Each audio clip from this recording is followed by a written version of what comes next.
ರಾಜ್ಯದಲ್ಲಿ ಮಕ್ಕಳ ಅನ್ನಕ್ಕೂ ಕನ್ನ ಹಾಕಿದಂಥ ಸರ್ಕಾರ ಇವತ್ತು ರಾಜ್ಯದಲ್ಲಿದೆ.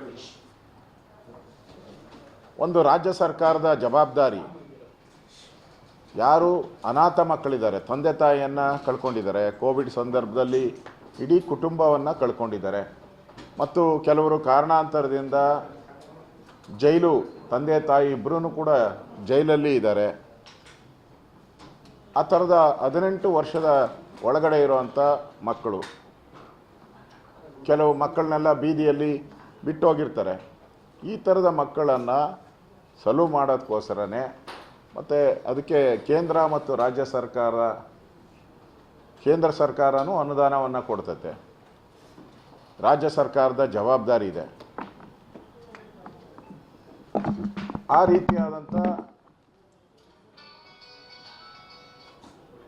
26,334 ಅನಾಥ ಮಕ್ಕಳು ಕರ್ನಾಟಕದಲ್ಲಿ ರಿಜಿಸ್ಟರ್ ಆಗಿದ್ದಾರೆ.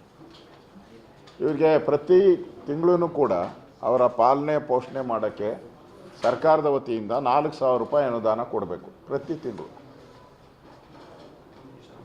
4,000 ರೂಪಾಯಿ. ಆ 4,000 ರೂಪಾಯಿನಲ್ಲೇ ಅವರು ಅದನ್ನು ದಿನಕ್ಕೆ ಡಿವೈಡ್ ಮಾಡಿಕೊಂಡು ದಿನ ಅನ್ನವನ್ನು ತಿಂತಾರೆ. ದಿನ ಅವ್ರಿಗೇನೋ ಒಂದು 10 ರೂಪಾಯೋ 15 ರೂಪಾಯೋ ಬರ್ಬೋದು, 10 ರೂಪಾಯಿನೋ ಬರ್ಬೋದು, 10 ರೂಪಾಯೋ 15 ರೂಪಾಯೋ ಬರ್ಬೋದು. ಆ 10 ರೂಪಾಯಲ್ಲಿ ಅವರು ಅದಕ್ಕೆ ಊಟ ಮಾಡುವಂಥದ್ದಕ್ಕೆ, ಮಲಗೋ ಬಟ್ಟೆ ತೊಗೊಳಕ್ಕೆ ಇದು ಅವಕಾಶ ಇರುವಂಥದ್ದು.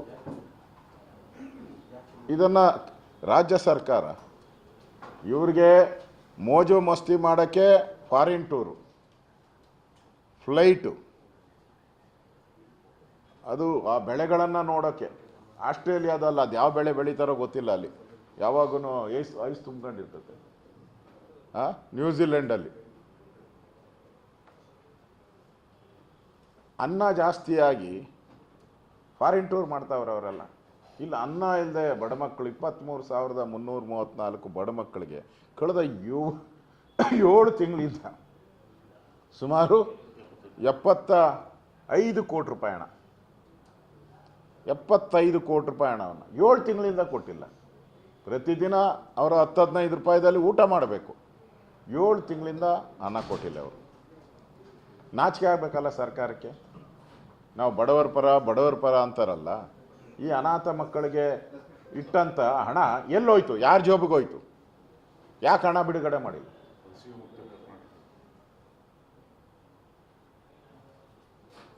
ನಾವು ಕರ್ನಾಟಕದಲ್ಲಿ ಒಬ್ಬ ಮಕ್ಕಳನ್ನು ಹಸುವಿನಿಂದ ಸಾಯಬಾರ್ದು ಅಂತೇಳಿ ಎಲ್ಲ ಸರ್ಕಾರಗಳು ಪ್ರತಿಜ್ಞೆ ಮಾಡಿದೆ. ಈ ಸರ್ಕಾರ ಈ ಬಡ ಮಕ್ಕಳಿಗೆ 7 ತಿಂಗಳಿಂದ ಅನ್ನ ಕೊಡದೆ ಅವರ ಉಪವಾಸದಿಂದ ಸಾಯುವಂಥ ಪರಿಸ್ಥಿತಿಗೆ ಈ ಸರ್ಕಾರ ತಂದಿದೆ. 7 ತಿಂಗಳಿಂದ ಸಂಬಳ ಕೊಟ್ಟಿಲ್ಲಲ್ಲ ಅವ್ರಿಗೆ, ಅನುದಾನ, ಮಾಸಾಶನ. ಯಾರು ಕಾರಣ ಇದಕ್ಕೆ?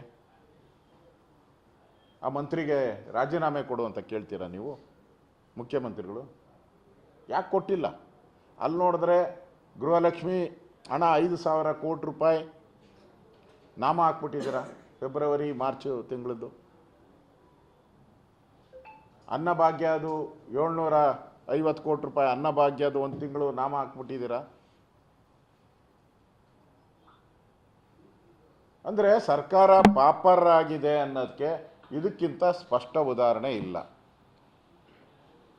ಬೀದಿ ಬಿಕಾರಿಗಳ ಹಣವನ್ನು ನುಂಗಿದಂಥ ಸರ್ಕಾರ ಇದು. ಬೀದಿ ಬಿಕಾರಿಗಳು, ಪಾಪ ಅನಾಥ ಮಕ್ಕಳು, ಆ ಬೀದಿ ಬಿಕಾರಿಗಳ ಹಣವನ್ನು ನುಂಗಿರೋ ಅಂಥ ಸರ್ಕಾರ ಇದು.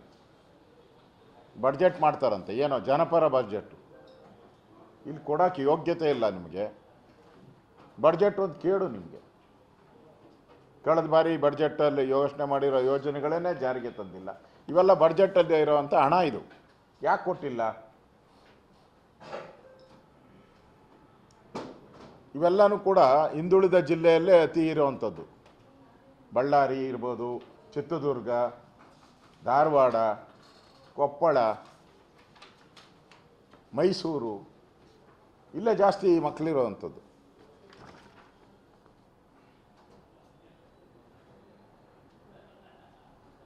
ಕೊಪ್ಪಳದಲ್ಲೇ 2220 ಇದ್ದಾರೆ, ಬರೀ ಕೊಪ್ಪಳ ಒಂದರಲ್ಲೇ 2000 ಇದೆ. ಬಳ್ಳಾರಿಯಲ್ಲಿ 1059 ಜನ ಇದ್ದಾರೆ. ಧಾರವಾಡದಲ್ಲಿ 2653 ಹೈಯೆಸ್ಟು. ಅಂದರೆ ಹಿಂದುಳಿದ ಜಿಲ್ಲೆಯಲ್ಲಿ ಇರ್ತಕ್ಕಂಥವರ ಸಂಖ್ಯೆ ಜಾಸ್ತಿ. ಅನಾಥ ಮಕ್ಕಳು ಇವತ್ತು ಹಣವನ್ನು ಬಿಡುಗಡೆ ಮಾಡದೆ ಮೋಸ ಮಾಡಿರ್ತಕ್ಕಂಥದ್ದು ಸ್ಪಷ್ಟವಾಗಿ ಕಾಣ್ತಾ ಇದೆ. ನನಗನ್ಸ್ತೈತೆ ಈ ಸರ್ಕಾರ ಪಾಪರ್ ಆಗಿರೋದಕ್ಕೆ ಇದಕ್ಕಿಂತ ದೊಡ್ಡ ಉದಾಹರಣೆ ಏನೂ ಇಲ್ಲ ಅಂತ ನನಗನ್ಸ್ತೈತೆ. ಅದಾದ ಮೇಲೆ ಇವತ್ತು ನಾಳೆ ಮೋಸ್ಟ್ಲಿ KSRTC ಸಾರಿಗೆ ನಿಗಮಗಳು ಸ್ಟ್ರೈಕ್ ಮಾಡ್ತಾ ಇದ್ದಾರೆ. ನಾಳೆ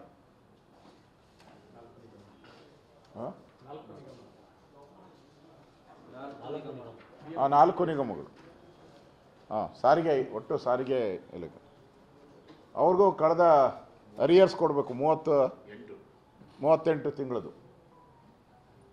38 ತಿಂಗಳದ ಅರಿಯರ್ಸ್ ಕೊಡಬೇಕು, ಕೊಟ್ಟಿಲ್ಲ. ಅದಕ್ಕೆ ಅವರು ನಾಳೆ ಹೋರಾಟ ಮಾಡ್ತಾ ಇದ್ದಾರೆ.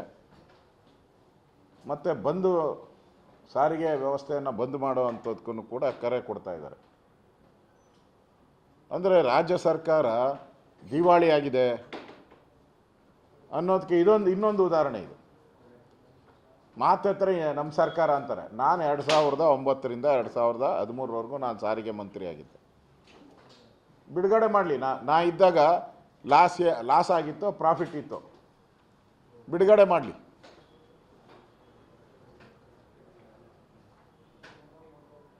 ಇವತ್ತು ಯಾಕೆ ಈ ಸಾರಿಗೆ ಇಲಾಖೆ ದುಸ್ಥಿತಿ ಬಂದಿದೆ? ಟೈರ್ಗಳು ಇಲ್ಲ, ಕೆಲವು ಬಸ್ಗಳಿಗೆ ಟೈರ್ ಇಲ್ಲ. JCBಯಲ್ಲೆಲ್ಲ ಮಕ್ಕಳು ಹೋಗ್ತಾ ಇದ್ದಾರೆ. ಪ್ರವಾಸ ಟೂರ್ ಹೋಗ್ಬೇಕಾದ್ರೆ ಟಿಪ್ಪರ್ಗಳಲ್ಲಿ ಪ್ರವಾಸ, ಶಾಲಾ ಮಕ್ಕಳು ಪ್ರವಾಸ. ಹಿಂದೆ ಎಲ್ಲ ಶಾಲಾ ಮಕ್ಕಳ ಪ್ರವಾಸ ಬಸ್ಗಳಲ್ಲಿ ಹೋಗ್ತಾಯಿದ್ರು, ಸರ್ಕಾರಿ ಬಸ್ಗಳು. ಅದಕ್ಕೋಸ್ಕರ ಕನ್ಸೆಷನ್ ಇತ್ತು. ಈಗ ಟಿಪ್ಪರ್ಗಳಲ್ಲೂ ಹೋಗೋವಂಥ ಪರಿಸ್ಥಿತಿ. ಯಾಕೆ ಈ ಪರಿಸ್ಥಿತಿಗೆ ರಾಜ್ಯ ಸರ್ಕಾರ ಬಂದಿದೆ? ಹಣ ಇಲ್ಲ ಅಂತಂದರೆ ಒಂದು ಶ್ವೇತಪತ್ರ, ನಾವು ಪಾಪರ್ ಅಂತ, ಸಿದ್ದರಾಮಯ್ಯ ಪಾಪರ್ ಮುಖ್ಯಮಂತ್ರಿ ಅಂತ, ಹಣ ಒಡಿಸ್ಬಿಡಿ, ಪಾಪರ್ ಮುಖ್ಯಮಂತ್ರಿ ನಾನು, 17 ಬಡ್ಜೆಟ್ ಮಂಡನೆ ಮಾಡಿದ್ದೀನಿ, ನಾನು ಪಾಪರ್ ಆಗಿದ್ದೀನಿ ಅಂತ ಡಿಕ್ಲೇರನ್ನ ಮಾಡಲಿ. ಅದು ಬಿಟ್ಟು ಇವತ್ತು ಸಾರಿಗೆ ಇಲಾಖೆಯಲ್ಲಿ ಇಷ್ಟೊಂದು ಸ್ಟ್ರೈಕ್ ಆಗ್ತಾ ಇದೆ. ಮತ್ತು ಅದಕ್ಕೆ ಆಗಲೇ ನೋಟಿಸು ಸರ್ವ್ ಮಾಡಿದ್ದೀರಾ. ಯಾರ್ಯಾರು ಸ್ಟ್ರೈಕ್ ಹೋಗ್ತಾರೆ ಅವ್ರಿಗೆಲ್ಲ ಕೆಲಸದಿಂದ ವಜಾ ಮಾಡ್ತೀರಿ ಅಂತೇಳಿ ಎಸ್ಮಾ ಬೇರೆ ಜಾರಿಗೆ ಮಾಡಿದ್ದೀರಾ. ನಿಮ್ಮ ಎಸ್ಮಾಗೂ ಕೇರ್ ಮಾಡಲ್ಲ, ಯಾವುದೂ ಕೇರ್ ಮಾಡದೆ ನಾಳೆ ಅವಾಗೆ ಅವ್ರು ಸ್ಟ್ರೈಕಲ್ಲಿ ಭಾಗಿಯಾಗ್ತಾ ಇದ್ದಾರೆ ಎಲ್ಲರೂ. ಅಂದರೆ ಸರ್ಕಾರದ ಆದೇಶಕ್ಕೆ ಕಿಮ್ಮತ್ತು ಬೆಲೆ ಕೊಡದೇ ಇರೋವಂಥದ್ದನ್ನು ನೋಡ್ತಾ ಇದ್ದೀರಿ. ಇನ್ನು ಕಸದ ರಾಶಿ ಬೆಂಗಳೂರಲ್ಲಿ ಅವಾಗೆ ಕಳೆದ 3 ದಿನದಿಂದ ಕಸನೇ ತೆಗಿತಾ ಇಲ್ಲ. ನೀವು ನಮ್ಮ ರಿಂಗ್ ರೋಡ್ಗೆ ಹೋಗ್ಬಿಟ್ರೆ ಪೂರ್ತಿ ರಿಂಗ್ ರೋಡ್ ಪೂರ್ತಿ ಕಸದ ರಾಶಿಯಿಂದ ತುಂಬೋಗ್ಬಿಟ್ಟಿದೆ.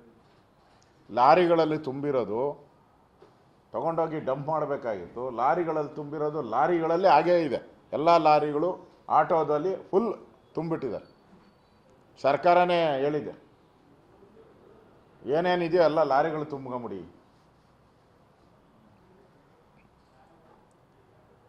ಅಂದರೆ ಕಸ ಎತ್ತಕ್ಕೂ ಬೆಂಗಳೂರಿನ ಕಸ ಗಾರ್ಬೇಜ್ ತೆಗಿಯೋಕ್ಕೂ ಯೋಗ್ಯತೆ ಇಲ್ಲ. ನನಗನ್ಸುತ್ತೆ ಅವ್ರಿಗೂ ಸಂಬಳ ಕೊಟ್ಟಿಲ್ಲ ಅನ್ನೋ ನ್ಯಾಯವಾಗಿ, ಅನುದಾನ ಬಿಡುಗಡೆ ಮಾಡಿಲ್ಲ. ಇನ್ನೊಂದು ದಿನ, 2 ದಿನ ಹೋದರೆ ಇಡೀ ಬೆಂಗಳೂರು ಗಬ್ಬೆದ್ದು ಹೋಗ್ತೈತೆ. Garbage city. ಕಾಂಗ್ರೆಸ್ ಸರ್ಕಾರ ಗಾರ್ಬೇಜ್ ಸಿಟಿ ಮಾಡಿರೋವಂಥದ್ದಕ್ಕೆ ಇದಕ್ಕಿಂತ ದೊಡ್ಡ ಉದಾಹರಣೆ ಸಾಧ್ಯನೇ ಇಲ್ಲ. ಅಂದರೆ ಎಲ್ಲ ರಂಗಗಳಲ್ಲೂ ಇವತ್ತು ಫೇಲ್ಯೂರ್ ಆಗಿದೆ. ಹಣಕಾಸಿನ ಕೊರತೆಯಿಂದ ಫೇಲ್ ಆಗಿದೆ. ಅದರಿಂದ ಈ ಸರ್ಕಾರಕ್ಕೆ ಮಾನ ಮರ್ಯಾದೆ ಇದ್ದರೆ ಕೂಡಲೇ ಹಣ ಬಿಡುಗಡೆ ಮಾಡಿ ಕಸ ತೆಗೆಯುವಂಥದ್ದಕ್ಕೆ ವ್ಯವಸ್ಥೆ ಮಾಡಿ, ಕೂಡಲೇ ಹಣ ಬಿಡುಗಡೆ ಮಾಡಿ ಸಾರಿಗೆ ಇಲಾಖೆ ನಡೆಯೋಕ್ಕೆ ಅವಕಾಶ ಮಾಡಿಕೊಡಿ. ಕೂಡಲೇ ಹಣ ಬಿಡುಗಡೆ ಮಾಡಿ ಅನಾಥ ಮಕ್ಕಳ ಜೀವವನ್ನು ಉಳಿಸಿ. ಇಲ್ಲ ಅಂದರೆ ಜನರ ಶಾಪ ನಿಮಗೆ ತಟ್ಟುತ್ತೆ. ಯಾರಾದರೂ ಒಬ್ಬ ಮಕ್ಕಳು ಏನಾದರೂ ಹೆಚ್ಚು ಕಮ್ಮಿ ಆದ ತೀರೋದ್ರೆ ನಿಮಗೆ ಆ ಶಾಪ ತಟ್ಟುತ್ತೆ. ಈ ಎಚ್ಚರಿಕೆಯನ್ನು ಕೂಡ ನಾನು ಕೊಡ್ತಾ ಇದ್ದೀನಿ ಇವತ್ತು.